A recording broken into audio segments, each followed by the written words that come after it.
Aduh, Indonesia masih darurat stunting. Kayaknya permasalahan ini selalu ada setiap tahun ya. Kita bahas selengkapnya di 4 Minute Updates.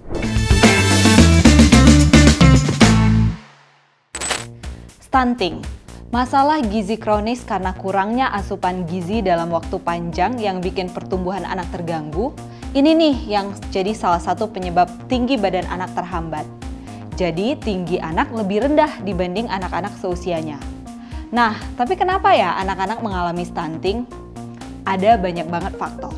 Salah satunya rendahnya akses kepada makanan bergizi, asupan vitamin dan mineral, sampai buruknya pangan juga sumber protein hewani yang dikonsumsi oleh anak dan juga ibu.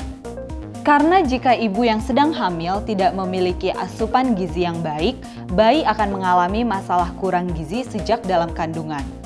Gak hanya soal asupan gizi, masih ada banyak faktor lainnya, seperti pola asuh dan pola makan oleh orang tua yang tidak melakukan perawatan seharusnya untuk memperkuat gizi bayi setelah lahir.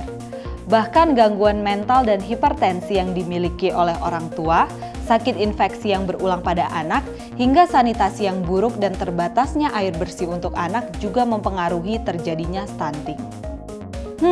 Tapi penanganan buat masalah gizi ini bukan hanya semudah memberi anggaran negara loh untuk membeli telur, daging, sembako, atau asupan bergizi lainnya. Ekonomi, budaya, juga pendidikan ternyata berperan sebagai pengaruh penyebab anak mengalami stunting. Sehingga kalau mau Indonesia nggak darurat stunting lagi, berarti penanganannya juga berkaitan dengan ekonomi, budaya, pendidikan, bahkan dalam jangka panjangnya tentu di semua bidang. Ekonomi jelas, nggak terpenuhinya gizi yang baik pastinya karena pendapatan yang dimiliki oleh orang tua masih rendah.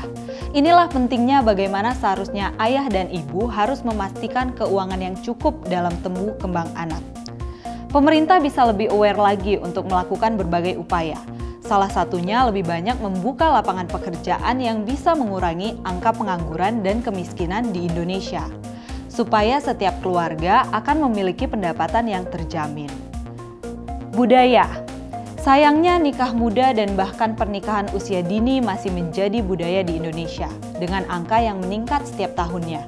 Dari Survei Sosial Ekonomi Nasional tahun 2020, ada 8,19% wanita Indonesia yang menikah pertama kalinya di usia 7-15 tahun. Dampaknya antar generasi. Anak yang lahir karena pernikahan dini berpotensi meninggal saat di kandungan maupun saat lahir. Atau tumbuh namun mengalami malnutrisi dengan kemampuan kognitif yang turun. Nikah muda juga dilihat sebagai tren di kalangan anak muda yang seringkali dianggap akan lebih bahagia jika menikah muda.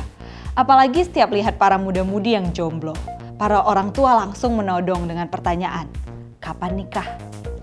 Padahal nggak semudah itu kan? Pendidikan dan pengetahuan yang matang soal pernikahan wajib diperhatikan, karena akan mempengaruhi bagaimana keluarga yang akan terbentuk. Dan pola mengasuh yang akan berkaitan juga dengan pola asupan gizi keluarga. Kalau dari individu orang tuanya aja masih kurang pemahaman soal pernikahan dan berkeluarga, gimana dengan kesiapan mengasuh sang anak kelak? Eits, inilah besarnya peran pemerintah untuk juga memberi pemahaman bagi setiap warganya. Dalam pentingnya memperhatikan masalah stunting yang dimulai dari banyak hal sejak setiap orang ingin memulai berkeluarga. Fasilitas kesehatan juga perlu digarisbawahi nih.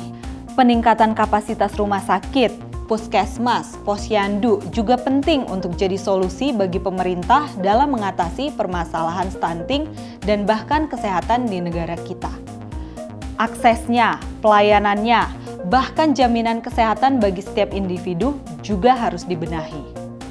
Tahun 2020 dari ASEAN Development Bank atau Bank Pembangunan Asia, Indonesia jadi negara dengan stunting tertinggi kedua di Asia Tenggara yang mencapai 31,8%. Di tahun 2022, stunting di Indonesia berada di 21,6%. Padahal standar dari WHO, angka stunting itu wajib di angka kurang dari 20%.